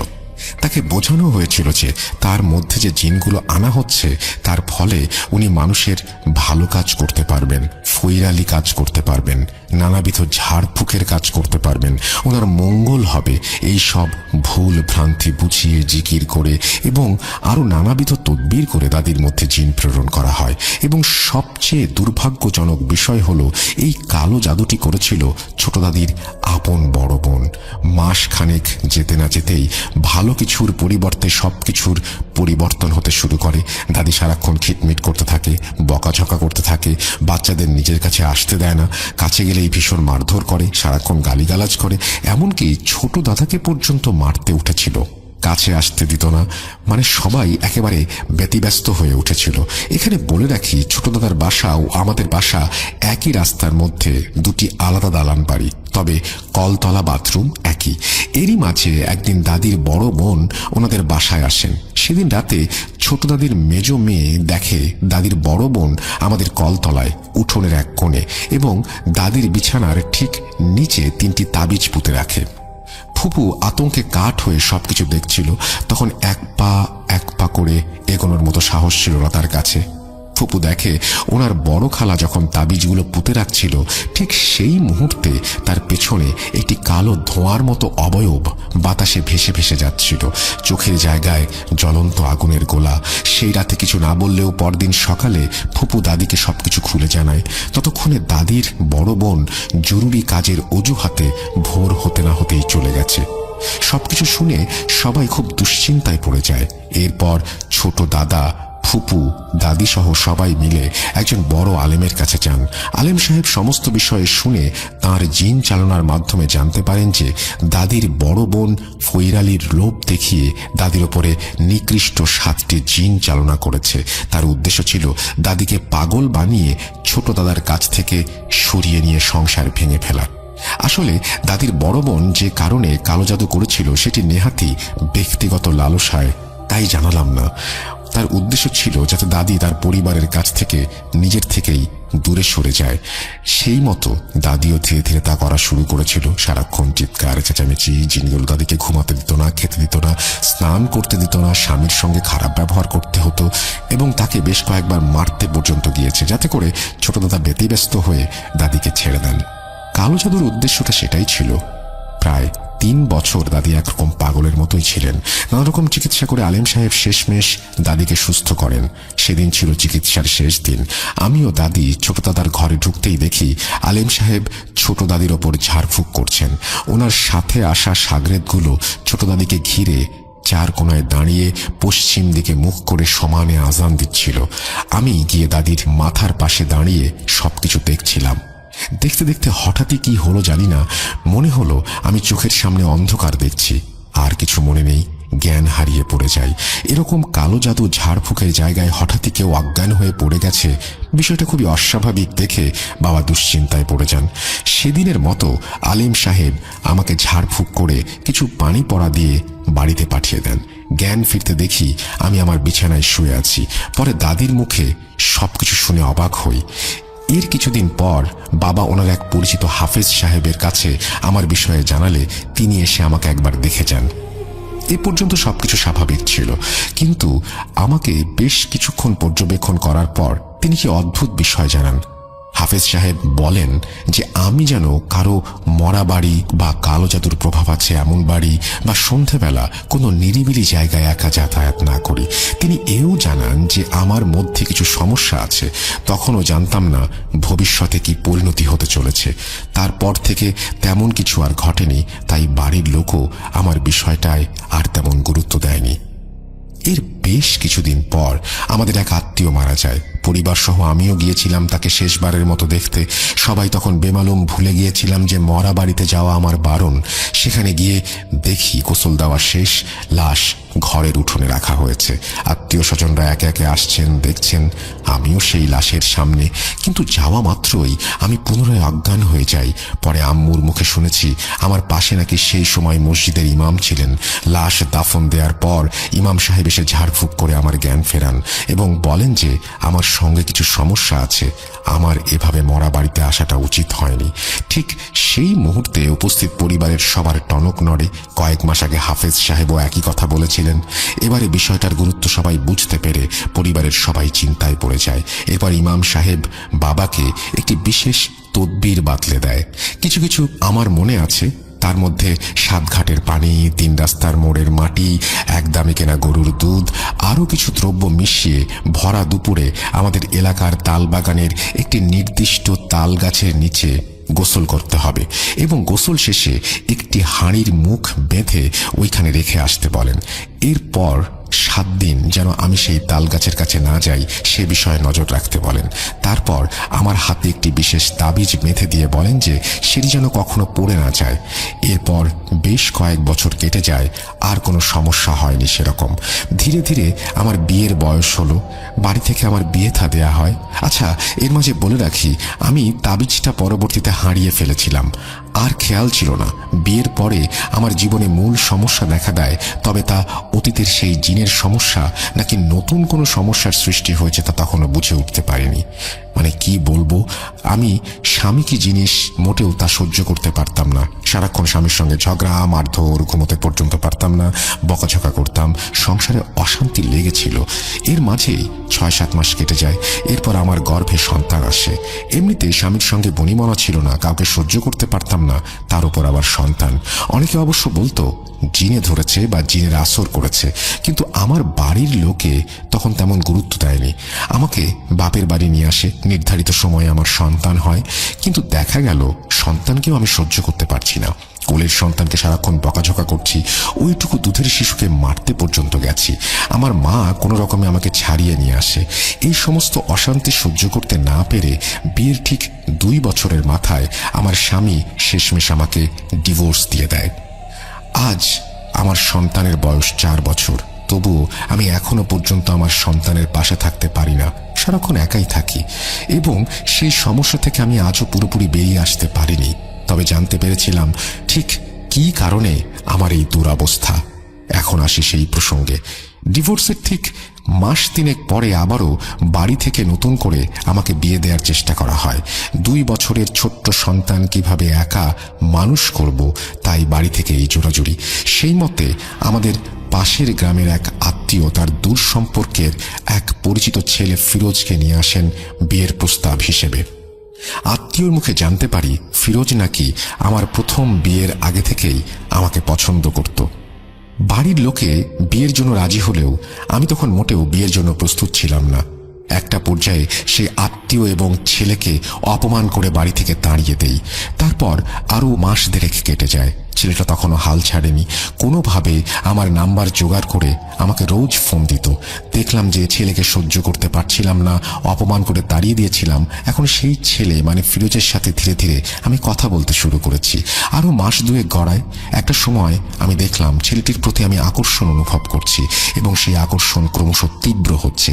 ধীরে ধীরে আমি ছেলেটির প্রতি আসক্ত হয়ে পড়েছিলাম। সম্পর্কের ঘনিষ্ঠতা সব সীমা অতিক্রম করতে থাকে। মানে আমি ছেলেটিকে ছাড়া আর থাকতে পারছিলাম না।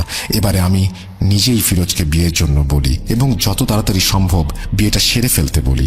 সেই সময়টা আমি একটা ঘোরের মধ্যে থাকতাম, এমনকি নিজের 2 বছরের কোলের সন্তানকেও কাছে আসতে দিতাম না। অন্য কিছু আমার মাথায় থাকতো না। সারাক্ষণ ফিরোজের সাথে কথা বলা, দেখা করা, এসবই আমার মাথার ভেতরে ঘুরত। কিন্তু এবারে বিয়ের প্রস্তাব দেওয়াতে ফিরোজ ধীরে ধীরে আমার থেকে দূরে সরে যায়, সব সম্পর্ক ছিন্ন করে, কথা বলা পর্যন্ত বন্ধ করে দেয়। আমি পাগল হয়ে উঠেছিলাম তার জন্য। কথা বলতে চাইতাম, যোগাযোগ করতে চাইতাম, কিন্তু পারতাম না। শেষমেশ আমি নিজেকে শেষ করে দেওয়ার জন্য বিষ পান পর্যন্ত করেছি। পরে আল্লাহর রহমতে কোনো রকমে বেঁচে যাই। বরিশালে শেরে বাংলা মেডিকেল কলেজে 3 দিন ভর্তি ছিলাম। সুস্থ হয়ে বাড়ি ফিরে ফিরোজের ওপর আমরা কেস পর্যন্ত করেছিলাম। এর ঠিক 15-16 দিনের মাথায় একদিন বাড়িতে লেপ, কাঁথা, বালিশ রোদে দেওয়ার জন্য টিনের চালার ওপর দিয়েছিলাম। বিকেলে সেগুলো নামানোর সময় আমার বালিশটা কোনো রকমের টান দিয়ে নিচে নামাতে গিয়ে কাঁটার ওপরে পড়ে যায়। কাঁটা থেকে কোনো রকমে ছাড়াতে পারছিলাম না বালিশটা। শেষমেশ রেগে মেগে টান দিয়ে তুলে আনতে যেতেই ছিঁড়ে ফেটে গিয়ে তুলো বেরিয়ে আসে বালিশটার। আর তখনই একটি অদ্ভুত বিষয় নজরে পড়ে। দেখি বালিশের ভেতর লাল সুতো দিয়ে পেঁচানো তাবিজের ন্যায় দুটো জিনিস। হাতে তুলে দেখি চামড়ার তৈরি দুটো নথি। চামড়াগুলো শুকিয়ে কালশিটে হয়ে গেছে। দেখলাম তার ওপর আরবিতে কিছু লেখা। বিষয়টি খুবই অদ্ভুত। কি করে আমার বালিশের মধ্যে এই দুটো জিনিস এলো বুঝতে পারছিলাম না। আমি আর দেরি না করে বাড়ির কাউকে কোনো কিছু না বলে আমাদের পাশের এলাকার হুজুরকে খবর দেই। হুজুর সেই আরবি লেখাগুলো পড়ে গম্ভীর স্বরে বলেন, মা, তোমার ওপর কুফরি কালো জাদু করে বশীকরণ করা হয়েছে, এবং এই বশীকরণ করেছে ফিরোজ, যাতে তুমি ওর প্রতি আসক্ত হয়ে পড়ো। জানি না কিভাবে, তবে সেই ছেলে তোমার শরীরের মধ্যেও তাবিজ চালনা করেছে। আমি তোমাকে পানি পড়া দিচ্ছি, এটা কাল সকালে খাবে। খাওয়ার পরে যদি পেটে ব্যথা ওঠে তাহলে বুঝবা পেটে তাবিজ আছে। পাশের গ্রামের একজন মহিলা হুজুর আছেন, তোমার আব্বাকে বলো তার কাছে নিয়ে যেতে। সে সিঙ্গা পদ্ধতির মাধ্যমে পেট থেকে তাবিজগুলো বের করে দেবে। আমি হুজুরের কথা শুনে সেখান থেকে চলে আসি, কিন্তু খুবই দুশ্চিন্তার মধ্যে রাতটা কাটে। তখনও আমি বিশ্বাস করতে পারছিলাম না যে কিভাবে পেটের ভেতরে তাবিজ গেল। আমি সেরকম কিছু খেয়েছি বলেও মনে পড়ছে না। আর এই সিঙ্গা দিয়ে তাবিজ বের করার বিষয়টা, এটা আমি এখনো পর্যন্ত বিশ্বাস করতাম না, কুসংস্কার মনে করতাম। এটা কি করে সম্ভব? কিন্তু সেদিনের পর থেকে আমি বিশ্বাস করেছিলাম। পরদিন সকালে পানি পড়া খাওয়ার পর পেটে ব্যথা ওঠে, তখন বাড়ির লোকে আমাকে সেই মহিলা হুজুরের কাছে নিয়ে যায়। সিঙ্গা পদ্ধতি শুরু করার পূর্বে মহিলাটি বড় হাঁ করে পরিষ্কারভাবে উপস্থিত সবাইকে দেখিয়েছিল যে তার মুখে কিছু নেই।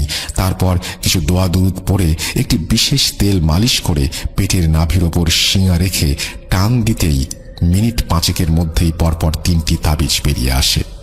কি বলবো, আমি নিজের চোখকে বিশ্বাস করতে পারছিলাম না। কিভাবে সম্ভব জানি না। আসলেই সিঙ্গার চোঙার ভেতর থেকে দেখি তাবিজ বেরিয়ে আসছে। প্রত্যেকটি তাবিজ লাল সুতো এবং কালো চুল দিয়ে পেঁচানো। তাবিজগুলোর মধ্যেও আরবিতে কিছু লেখা ছিল। পরে সেই মহিলার কথা মতো তাবিজগুলো হুজুরের কাছে নিয়ে গেলে তিনি এক এক করে সেগুলোকে পুড়িয়ে নষ্ট করেন। বশীকরণ কেটে যায়। তবে হুজুর এও বলেন যে আমি নাকি সম্পূর্ণ সুস্থ আর কোনোদিনই হতে পারবো না, কারণ তাবিজ 3টির সাথে নাকি একটি শিকড়ও ছিল, যা এখন গলে গিয়ে রক্তের সাথে মিশে গেছে, তাই সেটি আর বের করা সম্ভব হয়নি। এরপর থেকে আমি প্রতিশোধের আগুনে জ্বলছিলাম। খুবই রাগ হচ্ছিল ফিরোজের ওপর। বারবার মনে হচ্ছিল কি করে ফিরোজ আমার এত বড় সর্বনাশ করে ছেড়ে যেতে পারে, যার জন্য এই অবস্থা। আমি আমার সন্তানের কাছে যেতে পারি না, স্বামীর ঘর সংসার করতে পারলাম না, তাকে কি করে ছেড়ে দেই? হুজুর বলেছিলেন ফিরোজ আমার ওপরে বিয়ের আগে থেকেই ছোট ছোট কুফরি কালাম করেছিল আমাকে পাওয়ার জন্য, কিন্তু সম্পূর্ণরূপে বশীকরণের জন্য কালো জাদু করে আমার বাড়ি থেকে অপমানিত হয়ে ফিরে যাবার পর। যাই হোক, তখন আমিও চাইছিলাম কিছু একটা করে প্রতিশোধ নিতে, কিন্তু বাড়ির লোক বা আত্মীয় স্বজন যাতে কেউ জানতে না পারে, তাই ছলে বলে বন্ধু বান্ধবের কাছ থেকে পাশের গ্রামের একজন হিন্দু কবিরাজের ঠিকানা জোগাড় করি এবং চুপি চুপি ওর কাছে গিয়ে সমস্ত বিষয় জানাই। কবিরাজটি আমাকে 3 দিন পরে দেখা করতে বলেন এবং একটি মোটা অঙ্কের টাকা নিয়ে যেতে বলেন কালো জাদু করার জন্য। 3 দিন পরে নির্ধারিত সময়ে আমি আবারও কবিরাজের কাছে যাই টাকা নিয়ে। কবিরাজ আমাকে একটি তাবিজ পরা দেন এবং আরও 2টি তাবিজ দেন, যার মধ্যে একটি ফিরোজের বাড়ির সীমানার ঠিক পূর্ব দিকে কোনো একটি গাছে বেঁধে রাখতে বলেন, অপরটি 21 দিন পর ফিরোজ ফিরে এলে পানিতে ডুবিয়ে সেই পানি ফিরোজকে খাওয়াতে বলেন, তাহলেই সে আমার কাছে ফিরে আসবে। আসলে আমি চাইছিলাম যাতে ফিরোজ পাগলের মতো আমার কাছে পুনরায় ফিরে আসে এবং আমি নিজে তাকে সাহায্য করতে পারি। তার জন্য এই কালো জাদু। যাই হোক, এছাড়াও কবিরাজ একটি লাল কাপড়ে বাঁধা ছোট্ট পুটলি দেন এবং বলেন যে আগামী অমাবস্যায় নিশিরাতে একা 3 রাস্তার মোড়ে গিয়ে সেই পুটলিটি পুড়িয়ে ফেলতে হবে। কিন্তু 21 দিন পরে সব রকম তদবির করার পরেও কোন রকম ফল পাচ্ছিলাম না। শেষে আমি রেগে মেগে আবারও সেই কবিরাজের কাছে যাই। কবিরাজ সমস্ত বিষয়টা শুনে বলেন যে ফিরোজের গায়ে এমন একটি তাবিজ আছে যার জন্য তার উপরে কোনো কালো জাদু করা যাচ্ছে না। আরও বলেন যে ফিরোজ নাকি ভান্ডার শরীফের মুরিদ, তাই তার কোনো রকম ক্ষতি করা খুবই কষ্টকর। আমি শুনে হতাশ হই। এরপর সেই কবিরাজকে ভণ্ড ও নানারকম গালিগালাজ করে চলে আসি। এরও বেশ কিছুদিন পর আমি আবারও একটি কবিরাজের সন্ধান পাই এবং তার কাছে গিয়ে সমস্ত বিষয় খুলে বলার পর তিনিও আমাকে 3 দিনের সময় দেন। বলেন যে 3 দিনের মধ্যেই ফিরোজ ফিরে আসবে, কিন্তু তিনি যা যা বলবেন আমাকে তাই তাই পালন করতে হবে। আমি রাজি হই, কিন্তু এবারে টাকার ব্যাপারে বলি যে আগে কাজ, পরে পুরো টাকা দেব। সেই মতো অর্ধেক টাকা দেওয়ার পর কবিরাজ বলেন 103খানা কবুতর জবাই করে তার রক্ত নিয়ে দেবী কালীর মাথায় ঢেলে তার সিঁদুর নিয়ে আসতে হবে। এরপর সেই সিঁদুর দিয়ে আমি একটি তাবিজ বানিয়ে দেব। সেটা শরীরে ধারণ করে জবাই করা কবুতরগুলো গুনে গুনে 103টি কবরের ওপর এক এক করে ফেলে আসতে হবে। এই কাজ সম্পন্ন করতে পারলেই 3 দিনের মাথায় সেই ছেলে তোমার কাছে ফিরে এসে লুটোপুটি খাবে। কবিরাজের সমস্ত কথা শুনে ভয় পেলেও আমি মোটামুটি রাজি হই এবং তাকে অর্ধেক পেমেন্ট করে বাসায় ফিরি। সময়টা তখন কোভিডের দিকে, 2022 সালের দিকে, একদম শুরুর দিকে। কোনো মতে 103টা কবুতর জোগাড় করে কবিরাজের কথা মতো নির্দিষ্ট অমাবস্যার রাতে জবাই করে একটি বালতিতে রক্ত সংগ্রহ করি। এরপর আমাদের গ্রামের সেই কালীবাড়ি মন্দিরের উদ্দেশ্যে যাব বলে প্রস্তুত হই। কাজটা খুবই গোপনে করেছিলাম যাতে বাড়ির লোক টের না পায়। কবিরাজ একটা তেল পোড়া দিয়েছিলেন যেটা মেখে গভীর রাতে ঘরের বাইরে যেতে বলেছিলেন যাতে কোনো রকম বিপদ এলেও আমাকে স্পর্শ করতে না পারে। নির্দিষ্ট সময়ে নিশি রাতে চোখের আড়ালে কবুতরের রক্ত ভর্তি বালতি নিয়ে আমি বেরিয়ে পড়ি। কিন্তু বাজারের রাস্তা দিয়ে যাওয়া সম্ভব ছিল না, কারণ বাজারে রাতে পাহারাদার থাকে। তাই ঘুরে জঙ্গল ও বাগানের ভিতর দিয়ে যাই। আপনাকে তো আগেই বলেছি, বাগান পেরিয়ে বিল, আর বিলের পরে সেই প্রকাণ্ড তুলা গাছ ও কালী মন্দির। অমাবস্যার রাতে পথঘাট কিছুই বোঝা যাচ্ছিল না। মোবাইলের আলোয় যতটুকু পথ দেখা যায় তার ওপর দিয়ে কোনো রকমে হেঁটে যাচ্ছিলাম। সেই অল্প আলোয় বাম হাতের রক্ত ভর্তি বালতিটা কালচিটে চকচক করছিল। গভীর রাত্রির গাঢ় ঘর অন্ধকার যেন ক্রমশ গিলে ফেলছিল আমাকে। খালি ঝিঝি পোকার ঝিঝি শব্দ থেকে থেকে গাটা মাঝে মাঝে কেঁপে উঠছিল আমার। দূরে কোথাও মাহফিল হচ্ছে, তার মাইকের আওয়াজ ধীর স্বরে ভেসে আসছিল। মিনিট 10 যাওয়ার পর খালি মনে হচ্ছিল পেছনে কেউ আসছে, কিন্তু কবিরাজের কড়া বারণ ছিল যাই হয়ে যাক না কেন পেছনে তাকানো যাবে না। যাই হোক, ভয়ে ভয়ে কোনো রকমে বাগানের শেষ প্রান্তে পৌঁছাই। তারপরে এই বিল এবং বিলের শেষে সেই মন্দির ও তুলা গাছ। মানে কি বলবো, আমার শরীর তখন আতঙ্কে পুরো বরফের মতো ঠান্ডা হয়ে গেছে। এমনিতেই সেই প্রকাণ্ড তুলা গাছ জানিয়ে বহু ঘটনা প্রচলিত, আপনাকে আগেও বলেছি, কিন্তু সেদিন কেন জানি না ভয়টা যেন ক্রমশ গলা চিপে ধরছিল। একে অমাবস্যার অন্ধকার, যদিও সেই অন্ধকার ততক্ষণে চোখে শুয়ে গেছে। এমন সময় হঠাৎই খেয়াল করলাম সেই অন্ধকার থেকেও গাঢ় ঘন কালো অবয়ব তুলা গাছ থেকে নেমে আসছে। অন্ধকারে সেই অবয়ব বোঝা যাচ্ছিল, চোখ দুটো তার আগুনের মতো জ্বলছিল। সেই আগুনের আভায় অবয়বটির ছায়া আন্দাজ করা যাচ্ছিল। তার কি বিভৎস দৃশ্য! অবয়বটি গাছ থেকে নামা মাত্রই আশেপাশের পরিবেশে তোলপাড় এবং তুমুল ঝড়ের সৃষ্টি হয়। অবয়বটি নেমে এসে বিলের চারিদিকে ভাসতে থাকে এবং সেই ঝড়ের শোঁ শোঁ শব্দের মাঝে মিশে দূর থেকে একটা কণ্ঠস্বর ভেসে আসছিল। কেউ বলছিল, চলে যা, চলে যা বলছি, চলে যা। যদি এক্ষুনি এই জায়গা থেকে না যাস তাহলে প্রাণে বেঁচে ফিরতে পারবি না। ভালো চাস তো ফিরে যা। আমি আতঙ্কে কাঠ হয়ে যাই। সেই মুহূর্তে চিৎকার করতে গিয়েও পারছিলাম না, গলা দিয়ে স্বর বের হচ্ছিল না। হাতে থাকা ফোনটা ভাইব্রেট করছিল। পরে দেখছিলাম কবিরাজ কল দিয়েছেন, কিন্তু তখন ফোন তোলার মতো কোনো শক্তি ছিল না। কাঁপা কাঁপা হাত থেকে কখন যে রক্ত ভর্তি বালতিটা পড়ে গেছে খেয়াল নেই। হুঁশ ফেরে বিকট গর্জনে আমি পড়ি কি মরি করে প্রাণ ভয়ে সেখান থেকে ছুটে পালিয়ে আসি। পরদিন সকালে সেই 100খানা জবাই করা কবুতর কবিরাজের কথা মতো গ্রামের কবরস্থানে গিয়ে ফেলার সাহসটুকু আর ছিল না। বাড়ির লোকে জানার আগেই আমি ভোর ভোর কোনো রকমে উঠে কবুতরগুলোকে একটি বস্তায় ভরে পাশের নদীতে ফেলে দিয়ে আসি। কবিরাজ সকাল সকাল ফোন দেন এবং ভীষণ বকাঝকা করেন। উনি পরিষ্কার বলেন, এই সমস্ত কুফরি কালো জাদুতে যাওয়ার পথ আছে, ফেরার পথ নেই। উনি আমাকে আগে থেকেই সাবধান করে দিয়েছিলেন আমি এই কাজ করতে পারবো না, তবুও আমি প্রতিশোধের আগুনে নিজের বোধ শক্তি হারিয়ে এগিয়ে গিয়েছিলাম, কিন্তু কাজটা সম্পূর্ণ করতে পারিনি। কবিরাজ বলে দিয়েছিলেন এই কাজ যেহেতু সম্পূর্ণ করতে পারেনি, তাই এর রেশ সারা জীবন আমার সাথে থেকে যাবে, এর প্রভাব, এর আতঙ্ক আমাকে সারা জীবন তাড়া করে বেড়াবে। আজও আমি কখনো কখনো অন্ধকারে কোথাও কোথাও একা থাকলে মাঝে মধ্যে সেই বিকট ছায়া মূর্তিটা দেখতে পাই। একবার তো রাতে শুয়েছিলাম, ঘুম আসছিল না। এই তো গত বৈশাখের ঘটনা, বেজায় গরম পড়েছে, জানলাটা খোলা ছিল, আমি মোবাইল দেখছিলাম, এমন সময় হঠাৎই কেউ অদৃশ্য থেকে সজোরে আমার গালে কষিয়ে একটা থাপ্পড় মারে, অথচ রুমে আমি একাই ছিলাম। এ কি, এটার কি কোনো এক্সপ্লেনেশন আছে? কেউ কি এটা বিশ্বাস করবে? করবে না, করবে কিনা তাও জানি না, কিন্তু আমার জীবনে যা ঘটেছে তা কেবলই আমিই জানি। পরবর্তীতে অন্যান্য কবিরাজকে দেখিয়েছি, কিন্তু কেউই কোনো সুরাহা দিতে পারেনি। সবাই একটা কথাই বলেছে যে কুফরি কালো জাদু কখনো কোনো কিছুর ভালোর জন্য না। যেহেতু আমি জ্ঞানত এই অন্যায়টা করেছি, তাই তার খেসারত আমাকে সারা জীবন গুনে যেতে হবে, এবং তাই হয়ে আসছে আমার সাথে। কাউকে বেশিক্ষণ কাছে আসতে দিতে পারি না। মনে হয় কেউ যদি একদিনের বেশি আমার কাছাকাছি থাকে আমি অতিষ্ঠ হয়ে যাই, ঝগড়াঝাটি মারামারি পর্যন্ত হয়ে যায়। আজও আমার বাচ্চা আমার কাছে নেই, তার নানির কাছে বড় হচ্ছে।